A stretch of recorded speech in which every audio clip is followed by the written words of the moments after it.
Today we're reading Chapter 2 of Harry Potter and the Prisoner of Azkaban, Aunt Marge's Big Mistake.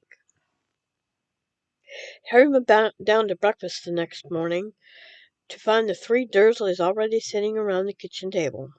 They were watching a brand new television, a welcome home for the summer present for Dudley, who had been complaining loudly about the long walk between the fridge and the television in the living room.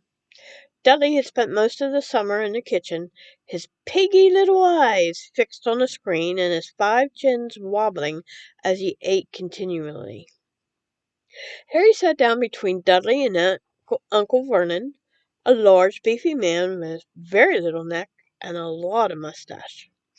Far from wishing Harry a happy birthday, none of the Dursleys made any sign that they had noticed Harry enter the room. But Harry was far too used to this to care. He helped himself to a piece of toast and then looked up at the reporter on the television, who was halfway through a report on an escaped convict. The public is warned that Black is armed and extremely dangerous. A special hotline has been set up, and any sighting of Black should be reported immediately. "No need to tell us he's no good," said Uncle Vernon, staring over the top of his newspaper at the prisoner. "Look at the state of him. Filthy layabout. Look at his hair." He shot a nasty look sideways at Harry, whose untidy hair had always been a source of great annoyance to Uncle Vernon. Compared to the man on the TV, however, whose gaunt face was surrounded by a matted elbow-length tangle, Harry felt very well groomed indeed. The reporter had reappeared. "The Ministry of Agriculture and Fisheries will announce today—" "Hang on!" barked Uncle Vernon, looking furiously at the reporter. "You didn't tell us where the maniacs escaped from. What use is that? Lunatic could be coming up the street right now." Aunt Petunia, who was bony and horse-faced, whipped around and peered intently out the kitchen window. Harry knew Aunt Petunia would simply love to be the one to call the hotline number. She was the nosiest woman in the world, and spent most of her life spying on the boring, law-abiding neighbors. "When will they learn," said Uncle Vernon, pounding the table with his large purple fist, "that hanging is the only way to deal with these people?" "Very true," said Aunt Petunia, who was still squinting into the neighbor's runner beans. Uncle Vernon drained his teacup, glanced at his watch, and added, "I'd better be off in a minute, Petunia. Marge's train gets in at 10. Harry, whose thoughts had been upstairs with the broomstick servicing kit, was brought back to earth with an unpleasant bump. "Aunt Marge!" he blurted out. She's not coming here, is she?" Aunt Marge was Uncle Vernon's sister. Even though she was not a blood relative of Harry's, whose mother had been Aunt Petunia's sister, he had been forced to call her aunt all his life. Aunt Marge lived in the country, in a house with a large garden, where she bred bulldogs. She didn't often stay at Privet Drive, because she couldn't bear to leave her precious dogs. But each of her visits stood out horribly vividly in Harry's mind. At Dudley's 5th birthday party, Aunt Marge had whacked Harry around the shins with her walking stick to stop him from beating Dudley at musical statues. A few years later, she turned up at Christmas with a computerized robot for Dudley and a box of dog biscuits for Harry. On her last visit, the year before Harry started at Hogwarts, Harry had accidentally trodden on the tail of her favorite dog. Ripper had chased Harry out into the garden and up a tree, and Aunt Marge had refused to call him off until past midnight. The memory of this incident still brought tears of laughter to Dudley's eyes. "Marge'll be here for a week," Uncle Vernon snarled. "And, while we're at the subject," he pointed a fat finger threateningly at Harry, "we need to get a few things straight before I go and collect her." Dudley smirked and withdrew his gaze from the television. Watching Harry being bullied by Uncle Vernon was Dudley's favorite form of entertainment. Firstly, growled Uncle Vernon, you'll keep a civil tongue in your head when you're talking to Marge. All right, said Harry bitterly, if she does when she's talking to me. Secondly, said Uncle Vernon, acting as though he had not heard Harry's reply, as Marge doesn't know anything about your abnormality, I don't want any funny bit stuff while she's here. You behave yourself. Got me? I will if she does, said Harry through gritted teeth. And thirdly, said Uncle Vernon, his mean little eyes now slits in his great purple face, we've told Marge you attend St. Brutus's Secure Center for Incurably Criminal Boys. What? Harry yelled. And you'll be sticking to that story, boy, or there'll be trouble, spat Uncle Vernon. Harry sat there, white-faced and furious, staring at Uncle Vernon, hardly able to believe it. Aunt Marge coming for a week-long visit. It was the worst birthday present the Dursleys had ever given him, including that pair of Uncle Vernon's old socks.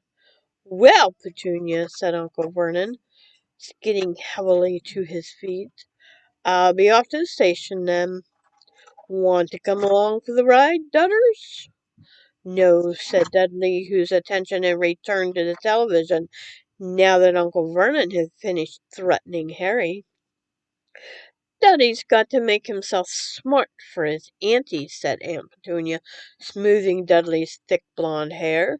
Mummy's bought him a lovely new bow tie. Uncle Vernon clapped Dudley on his porky shoulder. See you in a bit, then, he said, and he left the kitchen. Harry, who'd been sitting in kind of a horrified trance, had a sudden idea. Abandoning his toast, he got quickly to his feet and followed Uncle Vernon to the front door. Uncle Vernon was pulling on his car coat. I'm not taking you, he snarled as he turned to see Harry watching him. Like I wanted to come, said Harry coldly. I want to ask you something. Uncle Vernon eyed him suspiciously. Third years at my school are allowed to visit the village sometimes, said Harry. So, snapped Uncle Vernon, taking his car keys from a hook next to the door. I need you to sign the permission form, said Harry in a rush. And why should I do that? Sneered Uncle Vernon. Well, said Harry, choosing his words carefully, it'll be hard work pretending to Aunt Marge that I go to St. Brutus's Secure Center for Incurably Criminal Boys, bellowed Uncle Vernon, and Harry was pleased to hear a definite note of panic in Uncle Vernon's voice. Exactly, said Harry, looking calmly up into Uncle Vernon's large purple face. It's a lot to remember. I'll have to make it sound convincing, won't I? What if I accidentally let something slip? You'll get the stuffing knocked out of you, won't you? Roared Uncle Vernon, advancing on Harry with his fist raised. But Harry stood his ground. Knocking the stuffing out of me won't make Aunt Marge forget what I could tell her, he said grimly. Uncle Vernon stopped, his fist still raised, his face an ugly puce. But if you sign my permission form, Harry went on quickly, I swear I'll remember where I'm supposed to go to school, and I'll act like I'm normal and everything. Harry could tell that Uncle Vernon was thinking it over, even if his teeth were bared and a vein was throbbing in his temple. Right, he snapped finally. I shall monitor your behavior carefully during Marge's visit. If, At the end that you've told the line and kept to the story, I'll sign your ruddy form." He wheeled around, pulled open the front door, and slammed it so hard that one of the little panes of glass at the top fell out. Harry didn't return to the kitchen. He went upstairs to his bedroom. If he was going to act like a real muggle, he'd better start now. Slowly and sadly, he gathered up all his presents and his birthday cards and hid them under the loose floorboard with his homework. Then he went to Hedwig's cage. Errol seemed to have recovered. He and Hedwig were both asleep, heads under their wings. Harry sighed, then poked them both awake. "Hedwig," he said gloomily, "you're going to have to clear off for a week. Go with Errol. Ron'll look after you. I'll write him a note explaining, and don't look at me that way, like that." Hedwig's large amber eyes were reproachful. "It's not my fault. It's the only way I'll be allowed to visit Hogsmeade with Ron and Hermione." 10 minutes later, Errol and Hedwig, who had a note to Ron bound to her leg, soared out of the window and out of sight. Harry, now feeling thoroughly miserable, put the empty cage away inside the wardrobe. But Harry didn't have long to brood. In next to no time, Aunt Petunia was shrieking up the stairs for Harry to come down and get ready to welcome their guests. "Do something about your hair," Aunt Petunia snapped as he reached the hall. Harry couldn't see the point of trying to make his hair lie flat. Aunt Marge loved criticizing him, so the untidier he looked, the happier she would be. All too soon there was a crunch of gravel outside as Uncle Vernon's car pulled into the driveway, then the clunk of car doors and footsteps on the garden path. "Get the door," Aunt Petunia hissed at Harry. A feeling of great gloom in his stomach, Harry pulled the door open. On the threshold stood Aunt Marge. She was very like Uncle Vernon, large, beefy, and purple-faced. She even had a mustache, though not as bushy as his. In one hand she held an enormous suitcase, and tucked under the other was an old and evil-tempered bulldog. "Where's my dudders?" roared Aunt Marge. "Where's my Neffy-poo?" Dudley came waddling down the hall, his blond hair plastered flat to his fat head, a bow tie just visible under his many chins. Marge thrust the suitcase into Harry's stomach, knocking the wind out of him, seized Dudley in a tight one-armed hug, and planted a large kiss on his cheek. Harry knew perfectly well that Dudley only put up with Marge's hugs because he was well paid for it, and sure enough, when they broke apart, Dudley had a crisp 20-pound note clutched in his fat fist. "Petunia!" shouted Aunt Marge, striding past Harry as though he was a hat stand. Aunt Marge and Aunt Petunia kissed, or rather, Aunt Marge bumped her large jaw against Aunt Petunia's bony cheekbone. Uncle Vernon now came in, grinning jovially as he shut the door. "Tea, Marge," he said. "And what will Ripper take?" "Ripper can take some tea out of my saucer," said Aunt Marge as they trooped into the kitchen, leaving Harry alone in the hall with the suitcase. But Harry wasn't complaining. Any excuse not to be with Aunt Marge was fine by him, so he began to heave the case upstairs into the spare bedroom, taking as long as he could.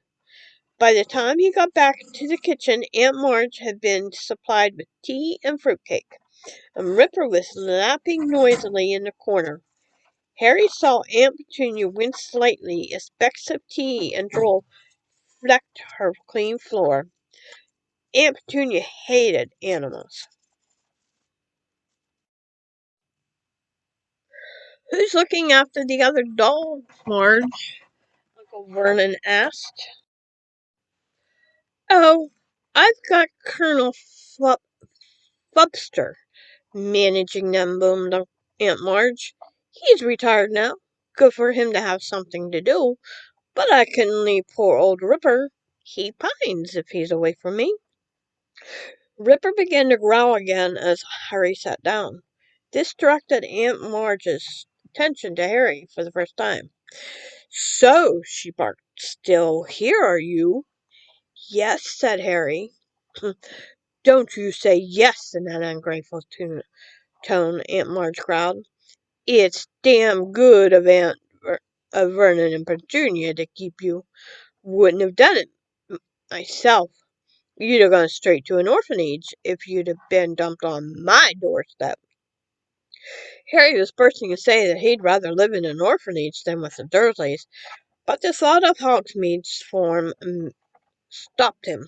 He forced his face into a painful smile. Don't you smirk at me, boomed Aunt Marge. I can see you haven't improved since I last saw you.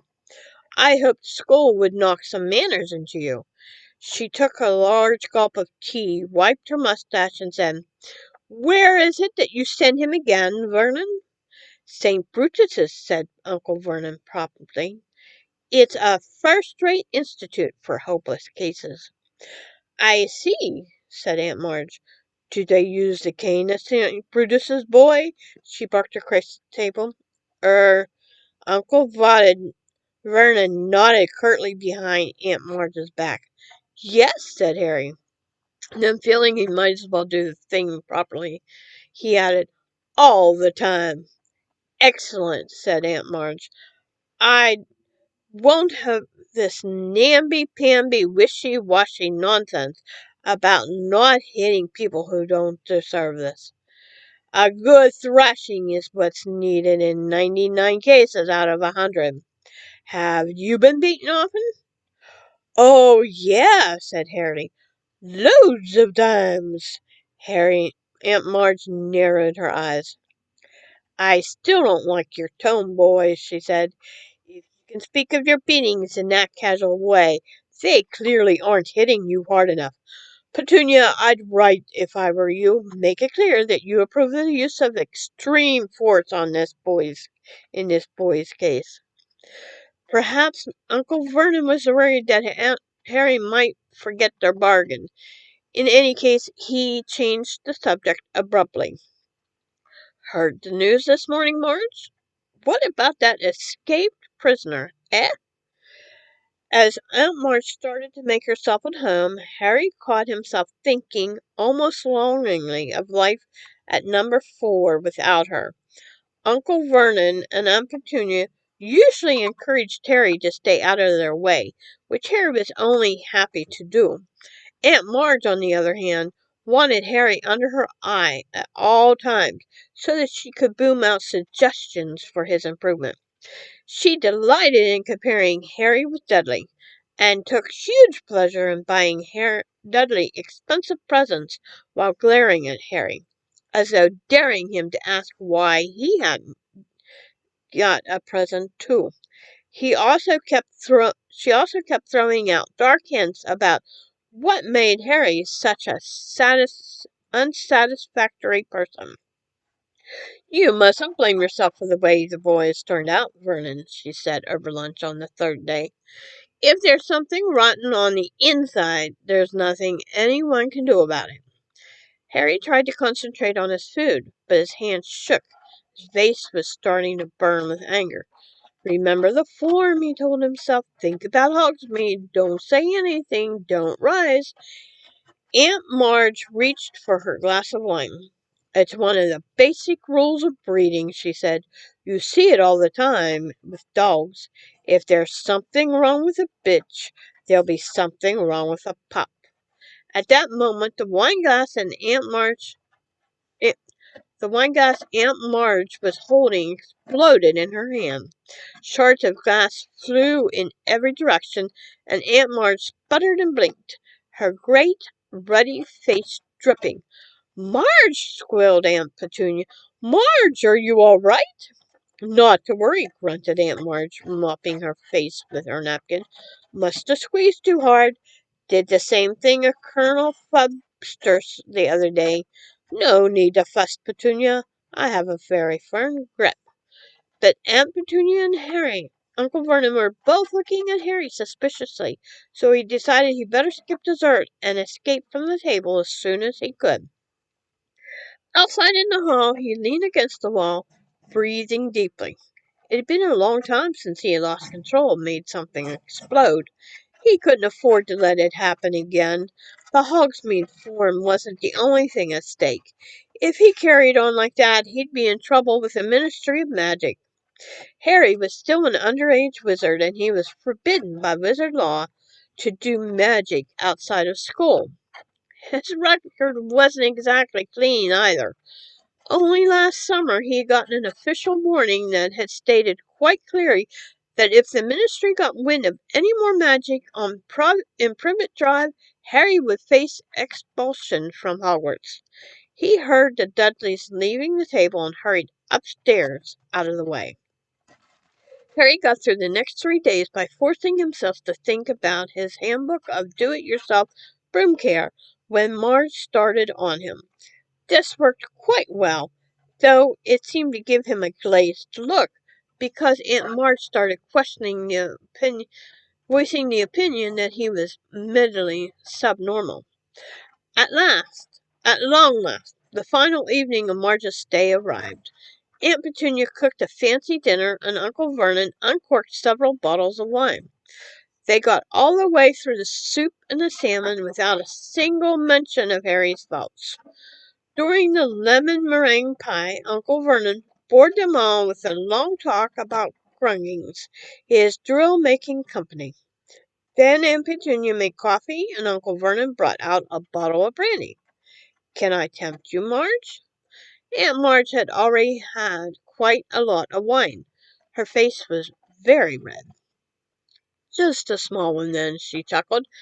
"A bit more than a bit more. There's the ticket." Dudley was eating his fourth slice of pie. Aunt Petunia was sipping coffee with her little finger sticking out. Harry really wanted to disappear into his bedroom, but he met Uncle Vernon's angry eyes and knew he had to sit it out. "Ah," said Aunt Marge, smacking her lips and putting the empty brandy glass back down. "Excellent nosh, Petunia. It's normally just a fry-up for me of an evening, with 12 dogs to look after." She burped richly and patted her great tweed stomach. "Pardon me, but I do like to see a healthy-sized boy," she went on, winking at Dudley. "You'll be a proper-sized man, Dudders, like your father. Yes, I'll have a spot more brandy, Vernon. Now, this one here." She jerked at Harry, who felt his stomach clench. "The handbook," he thought quickly. "This one's got a mean, runty look about him. You get that with dogs. I had Colonel Fupster drown one last year. Ratty little thing it was. Weak, underbred." Harry was trying to remember page 12 of his book, "A Charm to Cure Reluctant Reversers." "It all comes down to blood, as I was saying the other day. Bad blood will out. Now, I'm saying nothing against your family, Petunia." She patted Aunt Petunia's bony hand with her shovel-like one. "But your sister was a bad egg. They turn up in the best of families." Then she ran off that wastrel, and here's the result, right in front of us. Harry was staring at his plate, a funny ringing in his ears. "Grasp your broom firmly by the tail," he thought, but he couldn't remember what came next. Aunt Martha's voice seemed to be boring into him like one of Uncle Vernon's drills. "This Potter," said Aunt Petunia loudly, seizing the brandy bottle and splashing more into her glass and over the tablecloth. "You never told me what he did." Uncle Vernon and Aunt Petunia were looking extremely tense. Dudley had even looked up from his pie to gape at his parents. "He didn't work," said Uncle Vernon with half a glance at Harry. "Unemployed." "As I expected," said Aunt Marge, taking a huge swig of brandy and wiping her chin on her sleeve.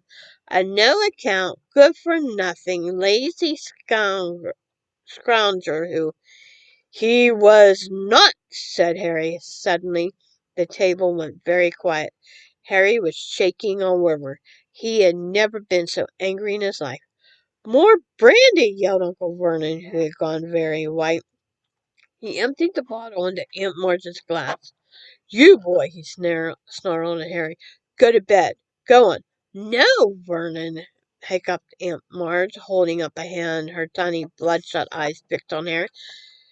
"Go on, boy, go on. Proud of your parents, are you?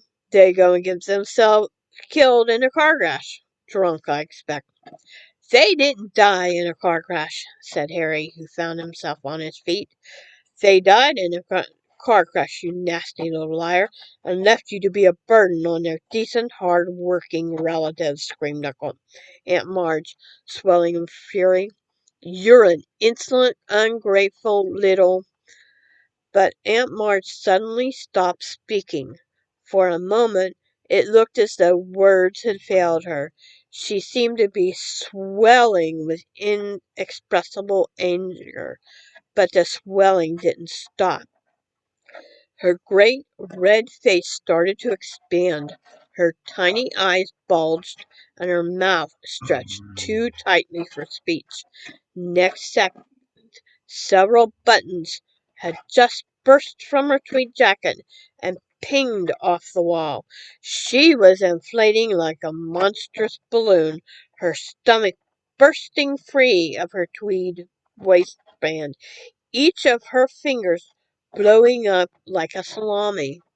"Marge!" yelled Uncle Vernon and Aunt Petunia together as Aunt Marge's whole body began to rise off her chair toward the ceiling.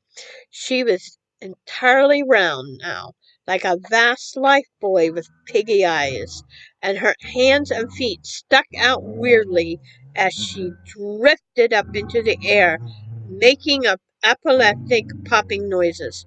Ripper came skidding into the room, barking madly. "No!" Uncle Vernon seized one of Marge's feet and tried to pull her down again, but was almost lifted from the floor himself. A second later, Ripper leapt forward and sank his feet into Uncle Vernon's leg. Harry tore from the living room before anyone could stop him, heading for the cupboard under the stairs. The cupboard door burst magically open as he reached in. In seconds he had heaved his trunk to the front door.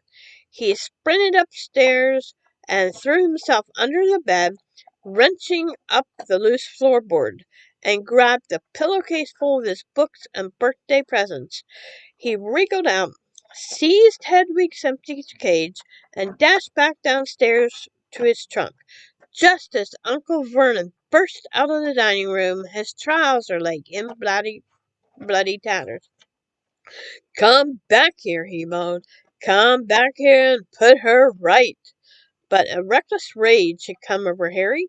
He kicked his trunk open, pulled out his wand, and pointed it at Uncle Vernon.